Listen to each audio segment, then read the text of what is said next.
एक गुरुजी अपने समय के सबसे विद्वान व्यक्ति थे। उनके आश्रम में दूर दूर से विद्यार्थी शिक्षा ग्रहण करने आते थे। आश्रम में विद्यार्थियों के साथ किसी प्रकार का भी भेदभाव नहीं बरता जाता था। गुरुजी के एक ही बेटी थी। धीरे धीरे वह युवा हो गई। गुरुजी उसका विवाह जल्द से जल्द करना चाहते थे। वे योग्य वर ढूंढकर पुत्री के विवाह के ऋण से मुक्त होना चाहते थे। उनकी पुत्री बड़ी बुद्धिमान और सुंदर थी। गुरुजी पुत्री के लिए सुशील व बुद्धिमान युवक चाहते थे। एक दिन गुरुजी ने सोचा कि क्यों ना मैं अपने शिष्यों की ही परीक्षा लूं। सबसे बुद्धिमान शिष्य के साथ अपनी पुत्री का विवाह कर दूंगा। एक दिन गुरुजी ने अपने सभी शिष्यों को बुलाकर कहा कि हे शिष्यों, मैं एक बुरी स्थिति में घिर गया हूँ। मुझे अपनी पुत्री का विवाह करना है और मेरे पास अपनी पुत्री को देने के लिए आभूषण, वस्त्र आदि कुछ भी नहीं है। एक नगर सेठ के पुत्र ने कहा, गुरुजी, आप चिंता मत कीजिए। मेरे पिता बहुत धनवान हैं।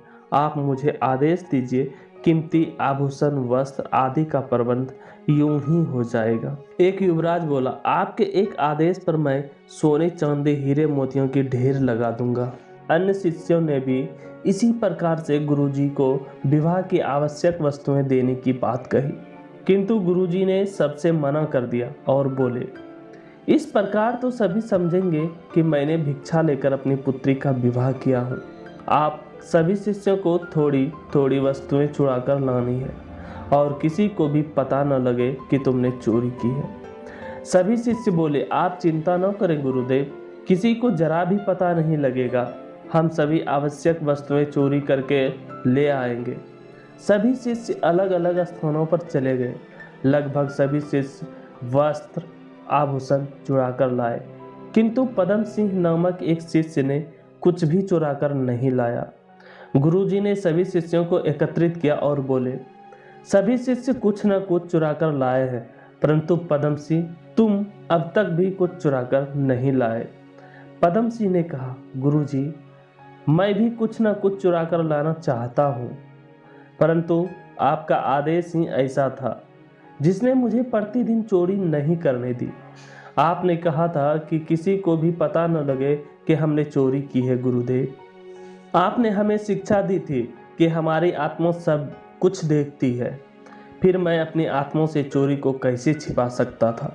इसी कारण मैं अब तक कुछ भी चुरा कर नहीं ला सका। गुरुजी ने पदम सिंह की प्रशंसा करते हुए कहा, पदम सिंह, तुम महान हो, तुम मेरे सच्चे शिष्य हो। मुझे इस बात की खुशी है कि सभी शिष्यों ने मेरी आज्ञा का पालन किया, किंतु आज मैं आप सभी शिष्यों को यह सबक देता हूँ कि जीवन में कोई गलत कार्य मत करना, चाहे वह गलत कार्य करने के लिए आपके माता पिता वो आपके गुरु ही क्यों न कहें। मैंने अपनी पुत्री के विवाह के लिए योग्य वर ढूंढने के लिए ही आप सभी को चोरी करने के लिए उकसाया था। मैं आप में से बुद्धिमान व मर्यादा वाला शिष्य ढूंढना चाहता था। मैं पदम सिंह को अपनी पुत्री के लिए योग्य वर समझता हूँ। आप सभी चोरी की वस्तुएं वापस कराओ और जिसके यहाँ से चुराई है उससे क्षमा मांग लेना। सभी शिष्य चुराई हुई वस्तुओं को वापस करने के लिए चले गए और क्षमा याचना सबसे मांगी और पुनः वापस आ गए। गुरुजी ने अपनी पुत्री का विवाह पदम सिंह के साथ कर दिया।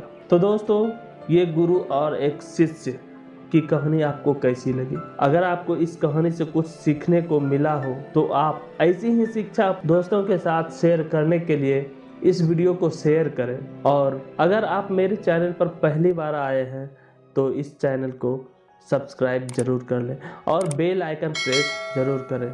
बेल आइकन प्रेस करके ऑल नोटिफिकेशन जरूर दबाएं, ताकि जब भी मैं कोई कहानी अपलोड करूं तो उसका नोटिफिकेशन सबसे पहले आप तक पहुंचे। धन्यवाद।